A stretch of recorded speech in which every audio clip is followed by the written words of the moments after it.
Hello, everyone. Welcome to ThinkTech's virtual meetups for the summer season, an initiative organized by the Saudi Ministry of Communications and Information Technology. ThinkTech aims to create a stimulating digital environment and to spread digital awareness about emerging technologies. In this optic, we are happy to introduce you to a series of meetups focused on emerging technologies. Today, we have the session Harnessing Design to Transform Government Services. Your moderator is Abdelkader Lama, partner at McKinsey & Company.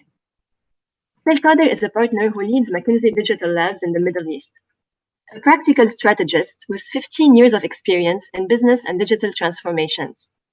He leads multidisciplinary teams of strategists, creatives, and engineers to create digital experiences, products, and businesses. This includes digital strategy and operating model, customer-centric service modernization, capability building, and implementation oversight.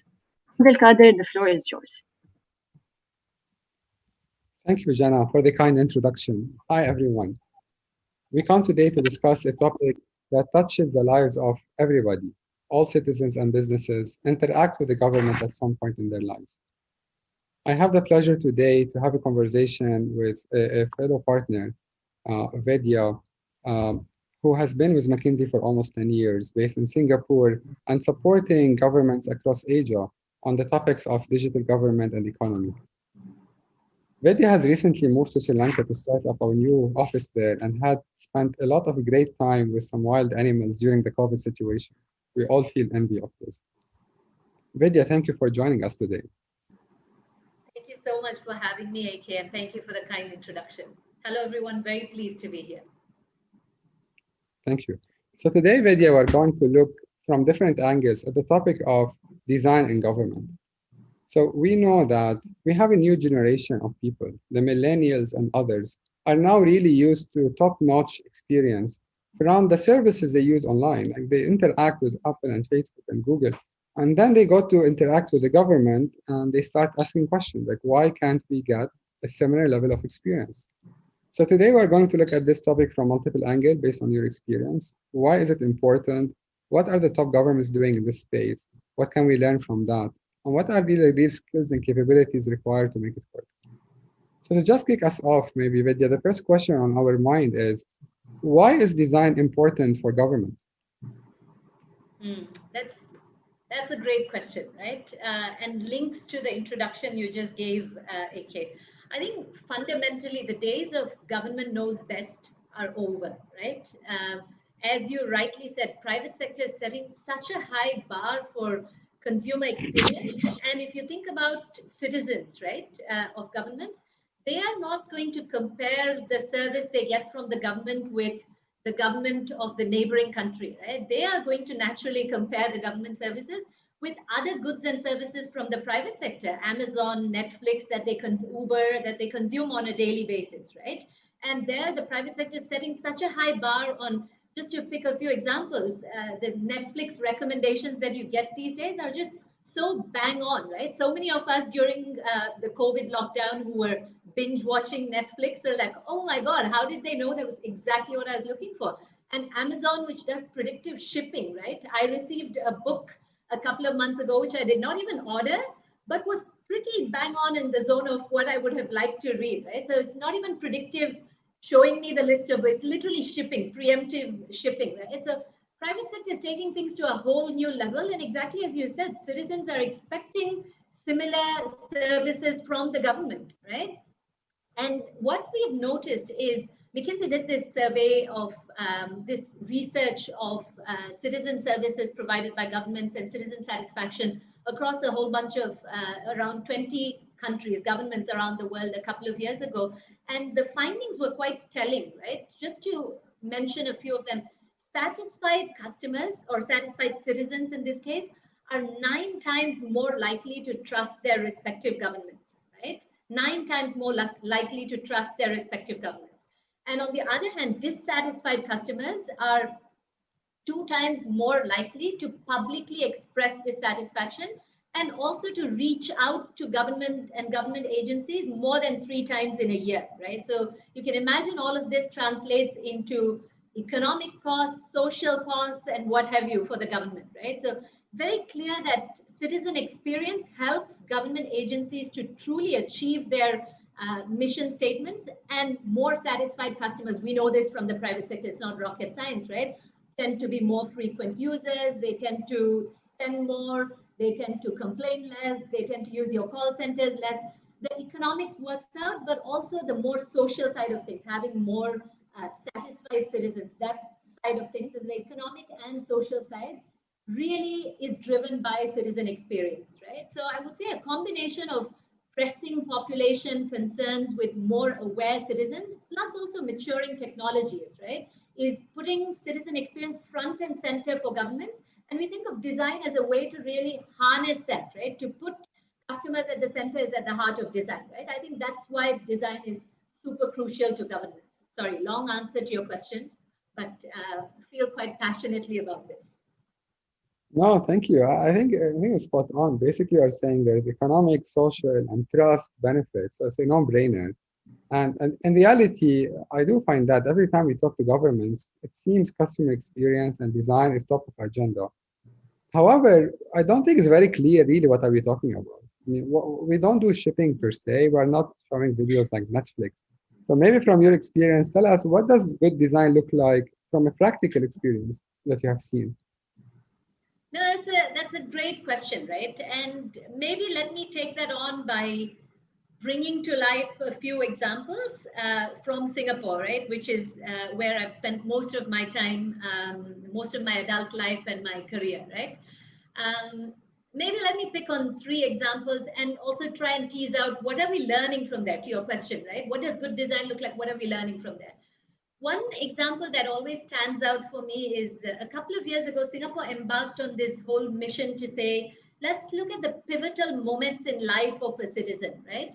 Let's not look at these as individual touch points and say, what are the main reasons why someone calls the Ministry of Health or why someone calls the Ministry of Labor? But let's instead look at it from the citizen standpoint and think about what are the key moments in their life and almost what are the key journeys in the lives of citizens and try and transform those, right? So they really tried to do a few things and come up with an app called the Moments of Life app. And one of the first journeys that they picked was the birth of a child, right? Which is obviously one of the most joyous occasions for parents and for families and what have you. And equally quite a stressful period, right, for new parents. AK, you and I know this because we have little kids. It's not the easiest thing, right, being a parent of young kids, right? But to add to the stress, what happens in most countries is you have to go get a birth certificate from one department, you have to go for your immunizations to public hospitals, maintain records with the Ministry of Health, and then you have to go to a different website to take stock of your parental leave. Some countries provide benefits when you have babies, like Singapore has this thing called baby bonus. You go to a different place for that. It just adds to the stress, whereas it should not be the case, right? One can imagine that you have one seamless app. Me as a mom, or a dad, you as a dad, you just log into that app and it covers everything. That's essentially what they did, right? So there's this one app that you log into where you can register the birth of the child, you can keep track of all the immunization records, you can apply for the baby bonus, you can check your joint parental leave at any point in time. It's just one single app that provides an end-to-end experience for the citizen, right? And they took it to a whole new level next by doing a bit of anticipatory things, not just when I log in and look for what's the immunization record, but literally they would start sending me push notifications, right? To say, your second daughter's due whatever MMR immunization. Would you like us to fix an appointment at this hospital which is nearest to you, right? How fantastic is that, right? I don't have to get on the phone and wait for 20 minutes and get on to someone, haggle, and it just makes things so much more seamless, right? To me, the lessons from this one were a couple of things, right? One, stop looking at things as touch points, but really put yourself in the shoes of the citizen. Look at it as what are the key moments in life? What are the key journeys in life? That's kind of point one, right? Point two is many of the government agencies, ministries tend to operate in silos, not with any ill intention. That's the legacy, right? That's just how government ministries and agencies have come about and operated for decades. And there's been no pressing reason to change. But if you can really think of it as we are one government trying to deliver services to citizens, then breaking down silos is kind of the second thing, right? The third is almost learning from the private sector, I would say, going back to where we started, right? Because we started out by talking about Amazon's anticipatory shipping. This is almost government saying, let me anticipate what are your needs as a new parent and try and put it in front of you with a solution even before you ask me for it, right? Again, there is research that shows that you tend to delight the citizens, right? As opposed to just satisfy them by preempting their needs. So this is one example that always stands out in my mind, right? And if I may, maybe one more is one of the segments of population or vulnerable population that is quite dear to the hearts of Singaporeans and which the government really wanted to do something about was the disabled, right? Or the differently able, of different shapes of, it could be visually impaired, hearing impaired, people with walking difficulties walking, what have you, right? And what they quickly realized was, look, on the surface, it looks like everything's good. Singapore is known to have public infrastructure like buses, any kind of public facilities you have will always have ramps, will always have the braille guides for the visually impaired. So on the face of it, it looks like everything's okay. But actually what they found out coming up from a couple of surveys was a bit of dissatisfaction from the disabled who were saying, look, we don't really feel sufficiently integrated into society. We have issues when it comes to job seeking, what have you, right? Now, the normal approach would have been to conduct a survey, maybe of 10 different kinds of statistically significant population with who are differently able, right? But what they discovered was, honestly, these surveys are really just scratching the surface, right? People were just, I mean, you're limiting their options. You're giving them 5 buckets of options. They don't know what they don't know. If there is something in there, sometimes you sense in an interview like this, wow, this person is really passionate about X, right? And then you can drill deeper. Whereas a survey is a bit inanimate. It doesn't allow you the opportunity to do that. So what they did was turn this on its head and said, let's really bring in design thinking principles, right? Let's do ethnographic research, which means we shadow the, I think they picked to begin with, it was a wave of 25 differently able citizens, and let's shadow their lives, right? Let's just get into their lives with them and shadow them for a week, for a couple of weeks. And that really helped unearth so many pain points that they were otherwise unaware of, right? Maybe one example is they really realized that for the visually impaired, the sense of psychological safety that you create before even they leave their homes is just so important, right?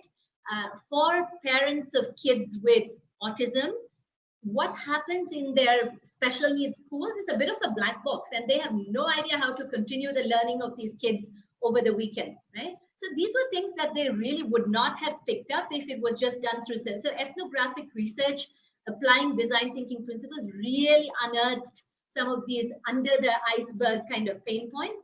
And after that, they brought in a whole bunch of private, public, social sector stakeholders and co-created solutions. And that really moved the needle on the satisfaction of this group. Thank you, Vidya, for bringing this to life. I mean, these are really challenging problems. You raise the importance of breaking the silos and connecting different government agencies to provide a consistent experience. But also you talked about spending quality time understanding the problem at heart and understanding the needs of citizens before we jump into solutions.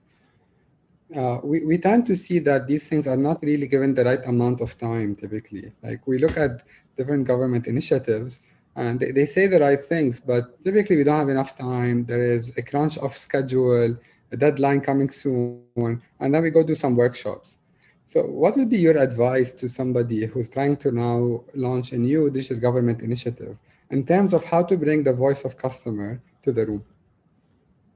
That's a great question, right? So I would say in terms of bringing the voice of the customer, right?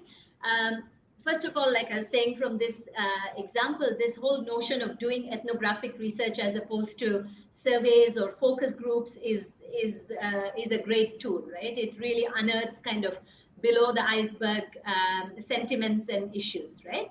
And I would say just putting just 2 fundamental philosophical or mindset shifts, if you will, right? First of all, saying we are putting the citizen or whoever's the end user of this product or service or whatever it is that you're trying to design, putting them at the center of this, as opposed to trying to push what our agency or our ministry is trying to do, or even not even getting carried away by cool technology, right? Just developing an app for the sake of it, or digitizing the front end of your website of the ministry or agency for the sake of it. Do not do that, right?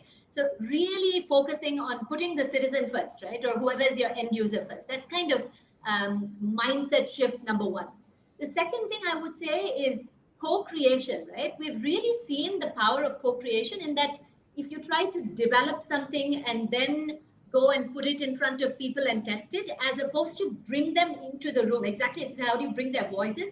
Literally bring them into the room, right? I mean, given COVID, it's hard to physically bring people, but even tomorrow we're doing a workshop in Singapore where we're using Miro boards and so on. I don't know if you've heard of that, but it's a very cool online collaboration tool where we are putting sticky notes, commenting on each other's ideas. It's a very lively collaborative tool that almost feels like we're all sitting in a room together, whiteboarding, putting sticky notes on a board, right? But finding tools even during this day and age to bring all kinds of stakeholders, right? Like your end users, the private sector people who need to help make this happen, your ministries and agencies, sometimes bringing the young voices, right? Bringing kids from university who are passionate about this, the social sector, NGOs, foundations, what have you, bringing all the relevant people into the room and co-creating right from the get-go does multiple things. One, it brings the richness and diversity of perspective, which really improves the quality of the answer. But two, it also significantly enhances ownership, AK. I don't know if you experienced this as well, but if you have to design something and then ask people to, okay, X, you do this, and you private sector player come in to help us provide this, and you come in to provide funding, it's way less effective than if they have their fingerprints all over it, right? So I would say that's kind of the second thing that I find extremely valuable, right? And maybe one last thing to leave you with is don't underestimate the power of some of the new age tools that we have, like social media sentiment scraping, right? Having some kind of capability within the government that does a constant, again, don't rely on these once in a year surveys, gone are those days, right? But have a constant check on what's the social media pulse, how are people feeling about the country, how are people feeling about this particular service, right? What are we picking up in terms of keywords? Are we picking up positive or negative sentiment? Doing things like that we find to be super helpful, right? You really pick up trends even before they start to snowball into something big. Vidya, I like that a lot. Basically, you're saying we need to listen more. I mean, governments can listen and Right. not need to wait to the complaint call. They can listen, and people are talking on social media and on other ventures. In that topic, I think governments have a particularly different problems compared to the private sector, which is the fact that they need to serve everyone. I mean, different banks can say we segment, we only serve this segment or that segment, but governments need to provide an equitable service to everyone. And some people prefer a physical channel, some need a digital channel, some want to do in the move, some want more detail, some want less detail. How do we do that? Like, how do we segment? And then how do we address the needs of different segments, especially when these needs are to some extent conflicting?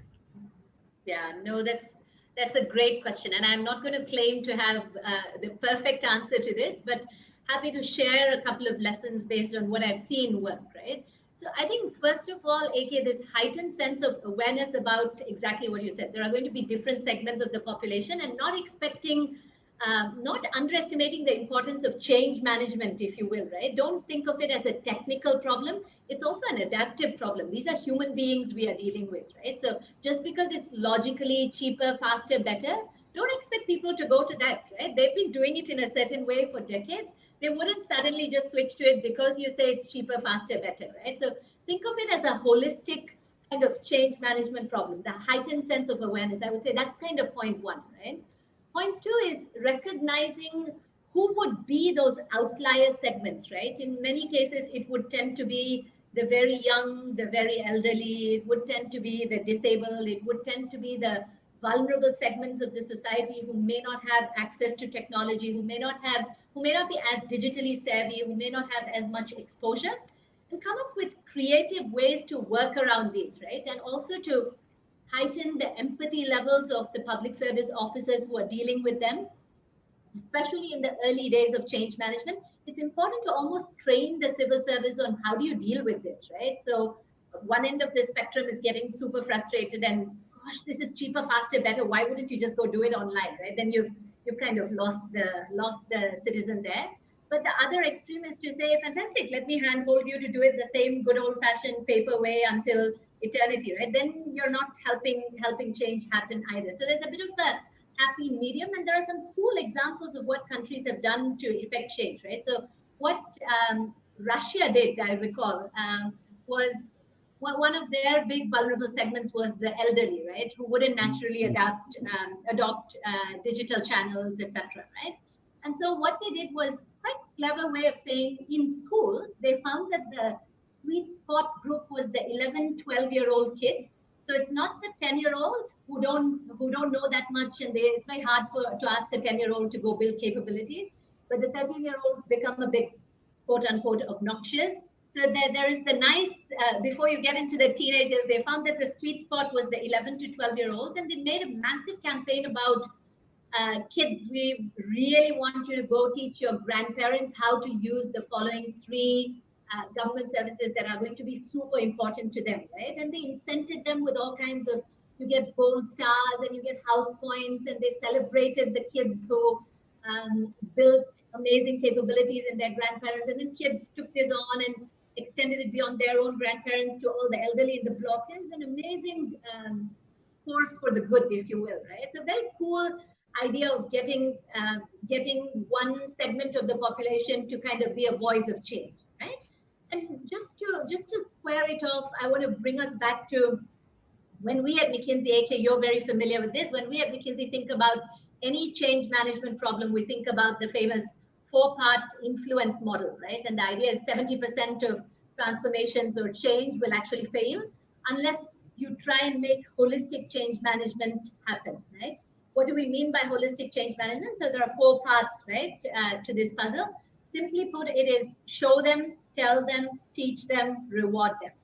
Showing them is all about role modeling, right? In Singapore, we had the Prime Minister actually join a code jam, right? He would be posting his code, Sudoku solver code every other week to say, this is my code, how do you want to make it better, right? Which created this whole, oh my God, we all need to tech enable ourselves kind of thing. That's role modeling from the top.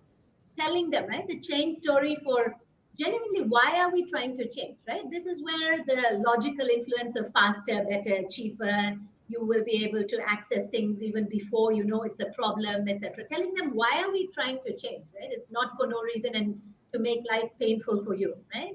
The third is teach them, which is more like the Russia example of finding the right people to teach and build capabilities.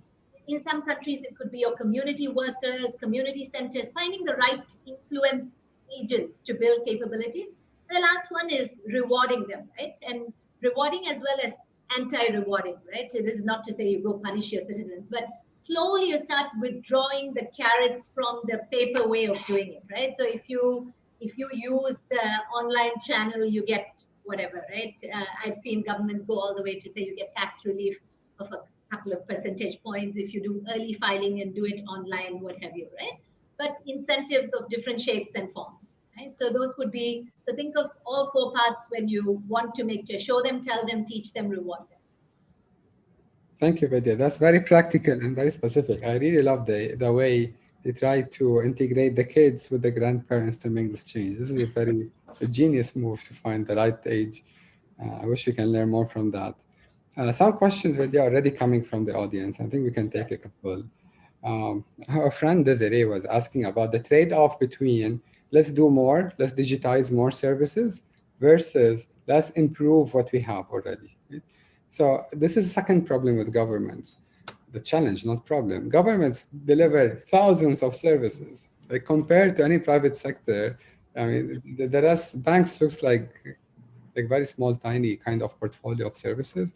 Here we have thousands. So we are always trying to digitize more and more, but we also need more time to improve the experience of what we already digitized. So how do we create a trade-off between where do we put our effort? That's a great question. That's a great question. And it's a constant struggle with many of these questions. Again, I'm going to caveat it with, I don't have the perfect answer and the perfect balance, but let me take a stab at this, right? So first of all, I think the 80-20 rule, right? Thank God for the 80-20 rule. For most governments, what we see is 20% of the services will actually drive 80% of your complaints, call volumes, questions that you get, drive citizen dissatisfaction. Figure out what those 20% are. Yeah? So that's kind of point number one. Point number two, again, from a population perspective, figure out what are the key moments in life that matter, especially in terms of interaction with the government, right? So birth of a child, when you get married, when you purchase your first home, when you're making a key education decision, etc., right?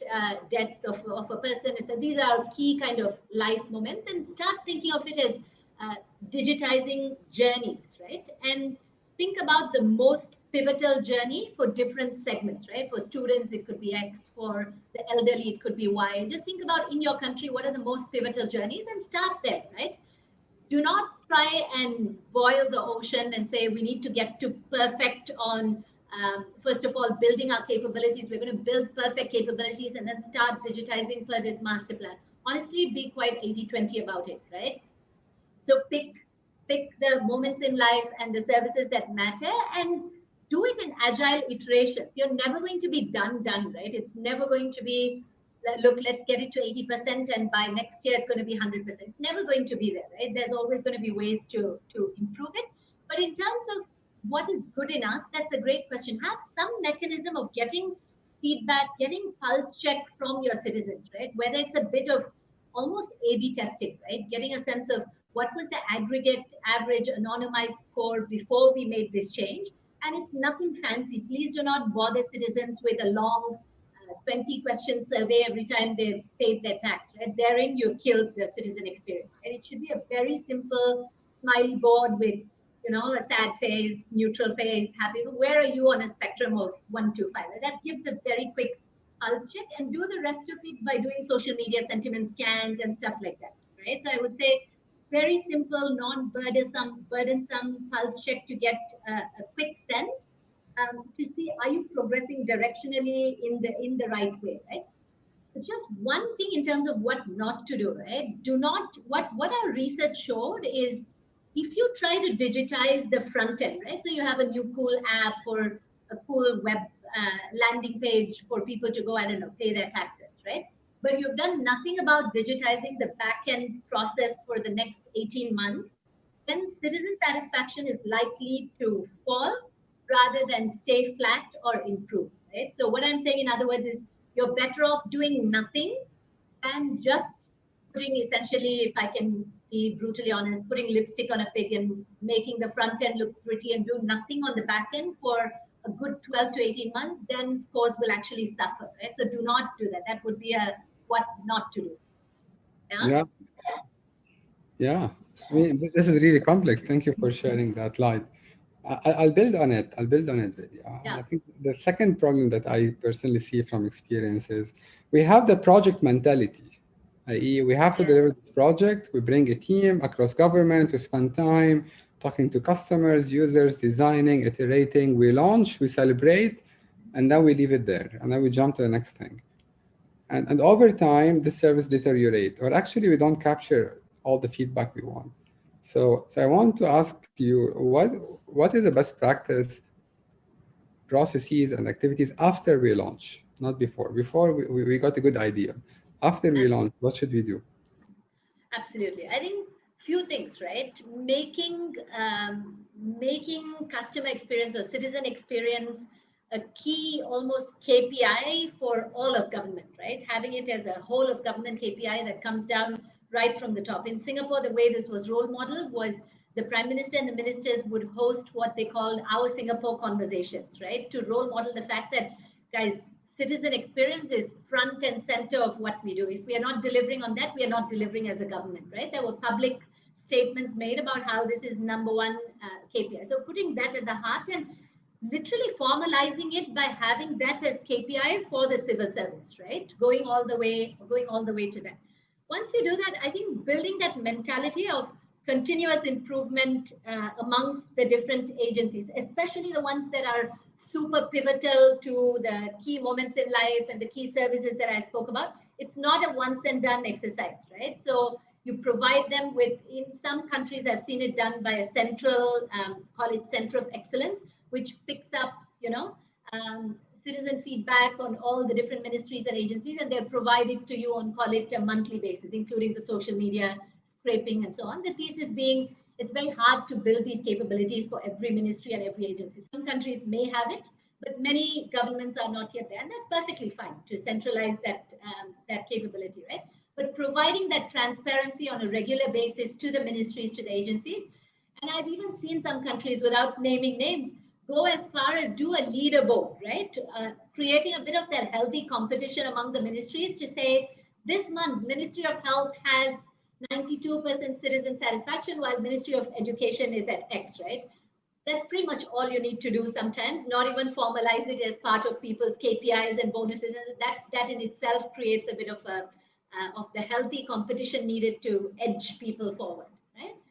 I would say the next thing is bringing about slowly but surely a culture change in government, right? Now, this sounds like big buzzwords, but what I mean is maybe again to make it practical, right? Let's take an example. So when you think about government, exactly as you said, you think about multi-year projects, you think about people convening a whole ecosystem of stakeholders doing it. And by the time you're done, you're like, oh my God, this is like my life project that's done, right? Which is also a reason for the fatigue, and then people move on to the next shiny toy, right? But what if we were to make the culture much more entrepreneurial within each ministry or agency, right? So for example, there was this app that was developed in Singapore called parking.sg, which was all about essentially getting rid of all the physical parking coupons, being able to let people, when they park at a public, call it park, or you're visiting a friend's place, a housing development board building, you want to have the peace of mind, right? You don't want to say like, pick out pieces of paper and say, okay, I'm going to park for the next hour. And then once you've gone to the park with your kids, you're like, oh my God, it's actually an hour and 5 minutes. I need to go and put the next coupon. That destroys citizen experience, right? Whereas if you can have it in an app and it just automatically logs the time when you're parked, and you come back and you pay by the minute, right? It's also much fairer and what have you. That was the objective of this, right? But what was cool in the way in which it was designed, and this required multiple ministries and agencies to come together, as you can imagine, right? What was cool in the way it was developed was they did not go into this first meeting with, guys, let's all think about a massive 2-year master plan and think about who does what. Instead, they just said, we're going to cut through all that and bring a prototype into the meeting, right? They literally, the first meeting where all the stakeholders come in is a prototype. A prototype was presented. I had the privilege of being in that meeting, and it completely changed the dynamic, right? People are suddenly talking about practical suggestions on what would we really like to see changed, as opposed to talking at the 30,000 feet abstract level, which no one can influence, right? The nature of conversation completely changed when you put a prototype in the room, right? And that was the first step. And after that, they really started operating in 2-week agile sprints. They would have daily stand-up meetings, right? Which continues even during COVID times, happening remotely, right? They would have pair programming, right? So that you're avoiding biases in terms of, so bringing all the best practices of the private sector, almost the startup private sector, into government. Once you start making that happen, I think things like continuous improvement, innovation, not having the project-based mentality will start to seep in slowly but surely, right? Now, this doesn't happen overnight, but I think one role model project like that, where everyone's looking up and listening and saying, wow, that was refreshing, that was a really new way of working, becomes then the example, and then people start to follow suit, right? In Singapore's case, parking.sg was that poster child that started to then create the wave of change. You're on mute, AK. Yeah, I noticed. This is the new COVID word in every meeting. Vidya, this is very inspiring. This requires really also a new blood, a new kind of skills to be in the organization. This is not something you can RFP per se. And so tell us about the core capabilities or skills or profiles that governments need to bring inside the government, not only keep outside.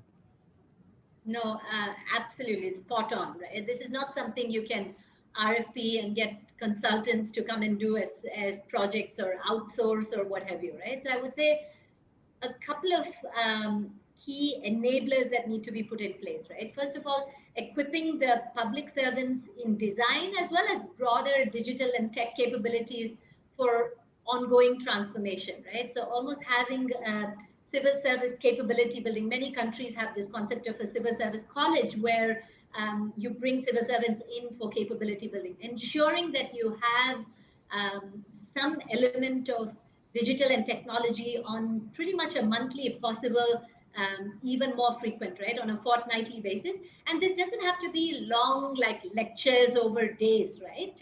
There are governments who are innovating to bring it in. Look, you meet once a month where there's a bit of art of the possible inspiration from a private sector leader or an entrepreneur or a visionary who comes and talks to the civil servants. And then you follow it up with bite sized, call it 10-minute mobile friendly chunks of learning that can happen on the go, right? Literally when you're traveling by public transport or, it's your bedtime thing to watch. It's a cool, snazzy video for 10 minutes from which you pick up, for example, how do you do ethnographic research, right? Or it could be what are the fundamental elements of data analytics, right?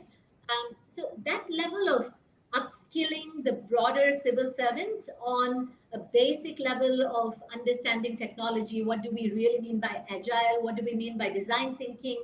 Basics of data analytics absolutely must have, right? This is now table stakes. There's no running away from this. And it cannot be compensated by just having, the 5 best data scientists in the room and the 5 best cybersecurity guys, right? Just to give an example, cybersecurity, where the last buck stops is actually with the end user, right? With the civil servant in the case of the government. So it's super important to give that basic level of upskilling to every civil servant. So that's kind of point number one. Cannot be overemphasized. Right? The second is, of course, attracting some of the best talent within data analytics, within design, within ethnographic research, within cybersecurity into government, right? And here there is a bit of these are very scarce talent, right? In most countries, let's be honest, it's not as though we have like an abundance of. I've never heard any executive, private or public sector, say I have an abundance of good quality tech talent. I'm just looking for where to give it to. That's never a problem, right? It's always about where I can find, the best analytics. There's always very little to go around, right, in terms of tech talent. So knowing that, I think governments also face this challenge of there's a degree to which they are probably most economically productive from a country perspective if they are in the private sector, right? So you as government don't want to be sucking all the best talent out into government. There's a bit of a fine balance to strike, right? But increasingly, what we are seeing some of the very forward-thinking governments do is have a bit of a healthy talent exchange between the private and the public sector, right? So almost have Singapore has this thing called the Smart Nation Fellowship Program, and I know many governments which are starting to innovate on this one, but super important, right? Create 6 to 12 month rotation stints, not just for the young graduates, right? It could be for people at the mid-level career, middle management, etc. Bring them on with highly purposeful problem statement, which they otherwise would not get to work on, right? For many of these people, that in itself is huge, is hugely exciting, right? Something that's very intellectually challenging because public sector problems tend to be very complex, and you're really contributing something back for it could be your country or the country that you live in or what have you. It becomes a very different dimension, right? And people find it very refreshing to go in, do a project like this for 6 to 12 months and go back. Right? They find it very meaningful.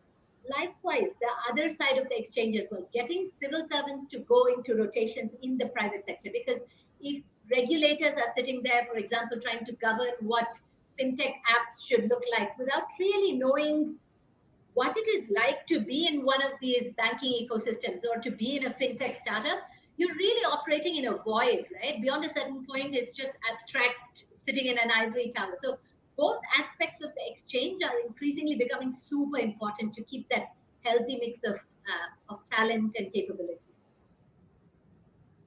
This is very exciting days for governments and private sector building such capabilities. but that inevitably gets us to a very challenging situation as well. I mean, our civil service code is not very conducive to attracting such talent. I mean, what we hear from both sides, from the digital talent per se, the designers, the data engineers, the data scientists, as well as from some of the government leaders, is saying it's really hard to attract and maintain this talent. And this talent comes in and say, like, where are we? Like, the culture does not allow us everything from the dress code to how do we run the projects, how do we interface and collaborate. What are good experiences you have seen where some entities were able to really integrate this new talent into the organization and make them part of it? Yeah, no, that's again a great question, right? So I think where we have seen is GovTech in Singapore, Government Digital Service in the UK. I think both these organizations, just examples, right? There are many more all around the world, but what they have in common is, first of all, visionary leadership from the top that sets the mandate of, look, bringing tech into government, bringing high quality tech talent into government, putting citizen experience at the center of government is super important. And I think it starts with that problem statement as well as mandate right from the top, literally coming from the prime minister or the president or what have you, coming from the highest levels of civil servants, right? The second thing is empowering them by doing whatever it takes to deliver impact, right? In the cases of both of these, GovTech as well as GDS, what they did was went off to do a little startup within the government, right? Literally everything that you spoke about, AK, from physically locating themselves in a different building that looks very different, that is cooler, that is more attractive, appealing to some of the new age millennial tech talent, ways of working, flexibility in ways of working, having literally down to the level of detail, like letting them bring their own devices, use Macs instead of using laptops, right?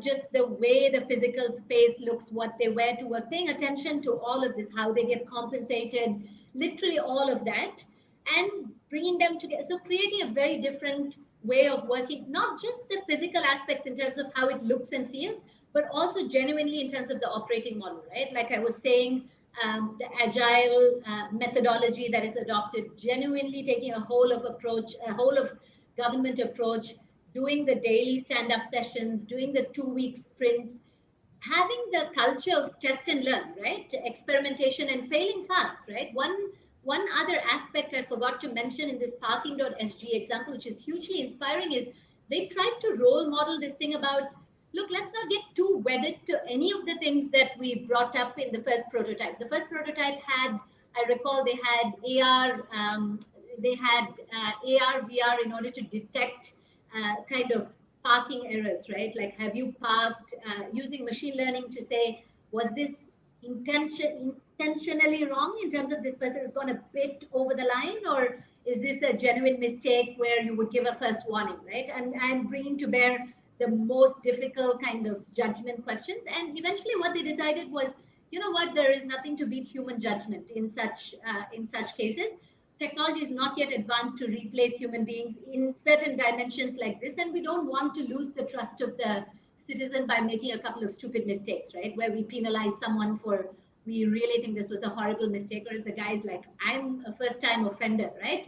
Why on earth did you decide I was a repeat offender, or what have you, right? And you can lose citizens very quickly, lose the trust very quickly, right? So they were quite quick to dismiss that idea and to say, fantastic, on this one is going to be good old-fashioned human judgment, right? Where you will be presented an image and actually a traffic cop will be asked to make the judgment as opposed to machine learning. It's important also to have that test and learn, fail fast mindset, and to have that across the organization, right? So where we see that there are organizations that have all of these dimensions, they've been much better at assimilating. Of course, also leaders who believe in diversity and inclusion and who embody role model diversity and inclusion, bring in the whole thinking around de-biasing. How do we think about unconscious biases and de-biasing, etc.? Because we government agencies tend to think we know it best, right? I mean, what do you who came from this random startup know, right? We need to check ourselves and have formal de-biasing mechanisms. I think agencies, governments which have done it holistically like this with all these dimensions have seen much more success in assimilating good and attracting, retaining good tech talent. It's good to hear that there is hope. Somebody is doing it, because for many, this seems too difficult of a problem to deal with. You really emphasize on the whole holistic angle of building cross-government and delivering with the customer at the center. So Layana is asking us here, like, how do we do that when individual government entities are incentivized for their own performance management? And how do we really make the incentive for different entities to work together and sometimes to actually shut down their own services or their own channels for the benefit of the user? But that's counterproductive for their incentive. So how do we really make it work at the government level? Fantastic question. Fantastic question. I would say again goes back to first thing you need is mandate from the top to say we need this whole of government approach, right? And find a couple of use cases to make it come to life. So, for example, one thing many governments are doing is ask only once, right? Meaning, if I've registered the birth of my child with the Ministry of Birth and Death, I should not have to go back to the Ministry of Education and say, I have a daughter who is now 4 years old, her name is X, and she was born on such and such a day. I shouldn't have to repeat that information to any government ministry or agency ever again in my life. That should be the gold standard that you said, right? So put a couple of relatable use cases to say, ask only once, create a tagline around it. So a couple of relatable use cases for civil servants to start rallying around and make that a joint KPI, right? So for this year, guys, how we perform against ask only once is going to be a KPI for everyone. No matter which department you're in, it's going to be an important KPI, right? The other thing we have seen governments do is literally incentivize collaboration, right? Where we see evidence of collaboration, you are essentially provided more budget for collaborative projects versus siloed projects, or disincentive, right? When we hear complaint from one agency or ministry about lack of collaboration from another ministry, there is literally you're penalized in whatever shape or form, right? Or you come up with law, right? There are governments which have mandated by law to say, for example, on data sharing, right? I'm just picking one example. On data sharing to say, look, law requires that if one ministry or agency is requesting you for some data, law requires you that you give it, unless it is, for example, private, confidential, what have you, sensitive data, and you can pre-classify what is private, confidential, like people's health records or what have you. Barring exceptions like that, collaboration is the norm rather than the exception, right? You are expected to collaborate by law, right? So we've seen all kinds of formal mechanisms in terms of incentives and disincentives to get agencies to work with each other. But I think the most tangible way to do it is put out a couple of problem statements out there, make it a joint KPI, and just get people to collaborate, right? And the other thing would be celebrate successes, where you see ministries and agencies naturally coming together like this, moments in life, birth of a child example that I gave you, or the parking.sg example, plaster it everywhere, celebrate it, bring those people in to talk at every kind of ministry capability building session at the civil service college, etc., to make it known and seen that literally in Singapore, the Prime Minister would tweet about it, right? So at the highest levels, make it known that this is super important. We really value what you're doing in terms of collaboration. So soft as well as formal mechanisms of incentives and disincentives. So if I may summarize, you mentioned a very top-down direction from the senior leadership. Then you mentioned to have incentives that bring them on the same table. So a shared goals, shared KPIs, and then really celebrating success stories, and then show that this is the way forward.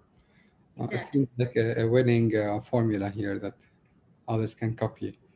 Now let's move to another question by Sausan. Sausan is saying, design and what you mentioned about the research and trying to understand the intricate human nature and needs seems a very like personal subjective business. But there's also, you mentioned a lot of data orientation. What's the role of data and AI, and One, unlocking, understanding the needs, the hidden needs that are not really expressed, and in the continuous optimization of these services. Yeah, okay. No, great question, right? Role of data and AI is at the highest level, at the simplest level, super crucial, right? Already, but also going forward, right? And if I were to give you maybe a few examples, right? Role of data in decision making, right? Let's take the current COVID pandemic, right? It's quite evident that governments which managed to get data early on in terms of whether it is literally what were the hotspots in our country, what are going to be the most vulnerable segments of the population where we are going to see hotspots in future, what's the traffic movement in terms of population, and preempting what kind of movements will happen and need to be stopped, what kind of travel bans and restrictions you need to put in place, even in the early days, were the ones who actually managed to get it in control, right? So first of all, just having visibility in terms of data, so having a bit of a whole of government data center of sorts, where government has a good sense on the key aggregated anonymized data coming from the different ministries and having it in simple, readable, visualizable dashboards, if you will, to make decisions, right? And this is an example that's in the here and now, but there are many more in terms of policy decisions, right? So if you think about cash transfers that many governments do for welfare payments and so on, now conditional cash transfers are known to be much more effective, right? But when can you do conditional cash transfers? Only when you have data, right? When you know, for example, if you want to incentivize farmers using, I don't know, crop rotation, if you want to incentivize farmers using a specific type of recommended fertilizer and they would get prompts on their 2G phones by SMS, how would you do it, right? It would literally be the cash transfer that happens to them in terms of a fertilizer grant. You get it only if you abide by the crop rotation advice that was given. You can even go as far as to say you do it only if your kids are turning up in school at least 90% of the time, what have you, right? You can start linking, once you have data, you can start linking it to all kinds of economic and social outcomes, right? So it becomes super powerful, right? And honestly, we have seen that governments which have succeeded in digitalizing themselves, so government digitization as well as digitizing the economy, right? Using digital to power GDP and jobs, etc., have been ones that have been able to bring the population on board at scale. And for that, having something like a national digital ID, which then enables you to really get data at scale about your population, is a huge unlock, right? Countries that did that early on, like Singapore, New Zealand, Estonia, are leap years ahead of even some of the more advanced countries which do not have national digital ID, as an example, right? And hence are struggling to tabulate and get and collate data in a seamless manner, right? And if you think about the role then of once you, I'm talking about data so much because that's really the first step, right? If you don't have good quality data from all pockets of the population, then you're really not talking, right? You're really just scratching the surface. But once you have that, then the magic of AI really comes in, right? Then you're able to do all everything from the social media scraping to be able to pick up trends around citizens' dissatisfaction before it bubbles into a huge issue. I mean, the use cases are many by sector, right? The applications of AI in whatever may be the priority sectors of the country that you are watching from, whether it's manufacturing, agriculture, tourism. There's just so many applications of AI. So it's important for government to get ahead of it and have, like I said, at a minimum, think about things like national digital ID. Think about things like, do we have a good data sharing protocol within the country, right? At a minimum between government agencies and ministries. But for many of the forward thinking governments, it's also data sharing between the private and the public sector, right? In an aggregated, anonymized manner that respects all the personal data sharing protocol, etc. But these are some of the key issues that governments need to start thinking about, because exactly as you said, getting the right data and then using AI to interpret the data are kind of becoming super important steps for design thinking. Great. The data will fuel the next wave of design probably in ways we have Absolutely. not imagined it. But we still have 5 minutes, and now we're getting the real questions from the audience. So, so Abed is asking you and saying, we love everything you said. We love it all. But typically, we get this crazy timeline. Say, start tomorrow. I want you to fix this whole moment of life, like of a new life, but I want it in 3 months and I want you to start coding tomorrow. And say, like, give us time. We need to read. And the pushback always, there's no time to do this. There's no budget to do this. Just go quickly and deliver something that we can launch in due time. And the question from Abed and others is saying, how do we build the case? How do we really convince leadership that, give us time and we will do a 10x better job rather than just rush into it? Like, this is a real problem coming from real people here, and help us understand how to build the case. That's yeah. No, it's a good, very good question. Very tough question, right?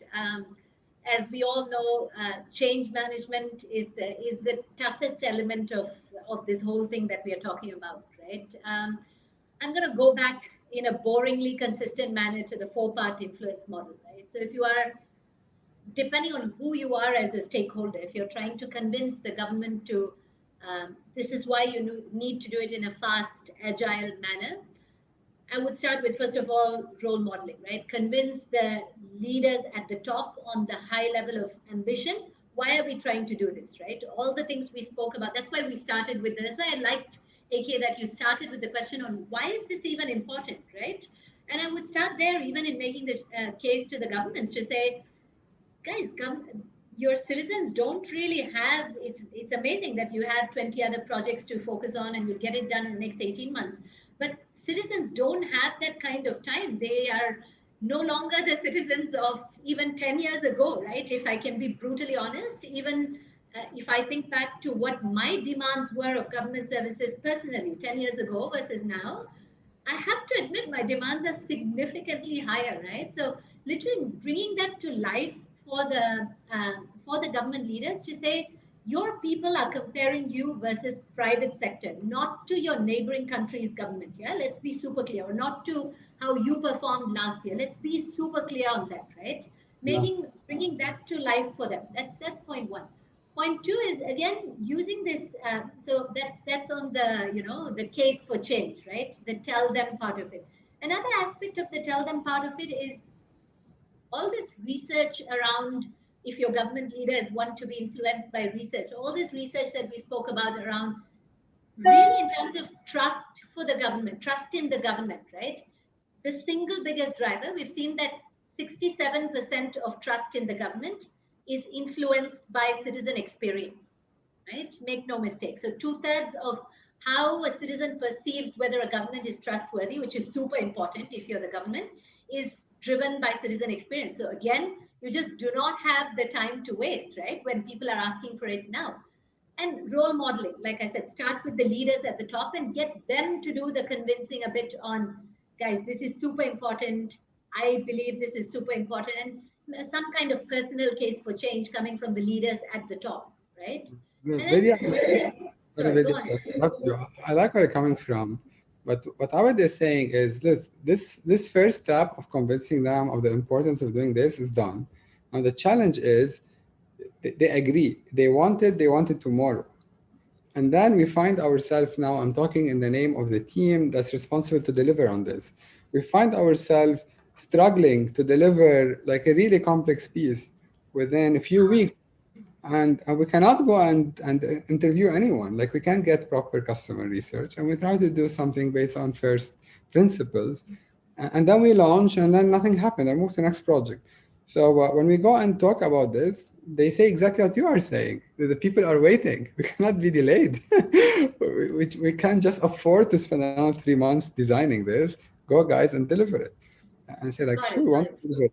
So this tension between time to market versus conducting proper research, and Yeah, how do we okay. balance Sorry, and my how do we bad. build the case? My bad. Sorry, didn't catch the question. Okay. Um, as you said, right, it's a bit of a fine balance. Or I would say my advice here would be, or my lesson here would be, think of yourself almost as an entrepreneur who's taking a product or a service to market, right? You're pretty much faced with the exact same situation most of the time, right? The difference would be governments are much more well funded while entrepreneurs don't have that much funds. You could argue that many a time governments feel the time pressure much more than entrepreneurs do, right? But honestly, they are both operating in a world of limited resources, limited talent, limited time, right? Think of how an entrepreneur should think about taking a product to market. Find the highest ROI interventions in terms of understanding the 80-20 pain points of the citizen. What are those 20% pain points which, if I fix, will take 80% of citizen satisfaction scores up? Do not wait for, my lesson has been, do not try to do the perfect research. There's no such thing as perfect research, right? No matter how much research you do, there's always more to be done. There's no such thing as perfect research. The big lesson here is getting to quick iterations, right? Getting to quick prototyping. The more you get into that rhythm and start putting iterations in front of people, with the full caveat that, guys, we are co-creating this together with you citizens, help us make this better, provide us feedback, incentivize them to provide it feedback, and make them feel like they are part of the journey as well. The more you do that, there's much more forgiveness on the part of the citizens as well, in terms of they're very refreshed to see that government is suddenly operating at such a mega speed, right? They are amazed to see that you're putting out 2 weekly iterations. That in itself is refreshing. That you're picking up their feedback, acting on it, but accepting with all humility that this is not going to be perfect until we do a few iterations, right? So I would say that, to me, has been the lesson on trying to strike the balance. Does that answer your question? Yeah, I think really having a balanced view on we need to do something, we don't need to do it extensively, we need to Correct. hit the market, and then we learn, and then maybe we shouldn't stop there. We should continue the journey after we launch. Is probably the biggest lesson. Exactly. Exactly. Vidya, we reached to the end of our conversation today. It has been so lovely having you. Thank you for taking the time. We learned a lot about the importance of design for government.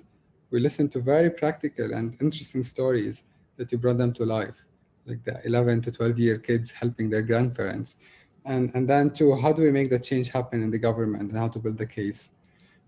We really appreciate your presence with us today, and we wish you a great evening. Thank you so much, AK. Thank you for having me and for all the thought-provoking and intriguing questions, both from you and from the audience. Really made me think, and I hope this was helpful. Thank you. Thank you. We'll be in touch.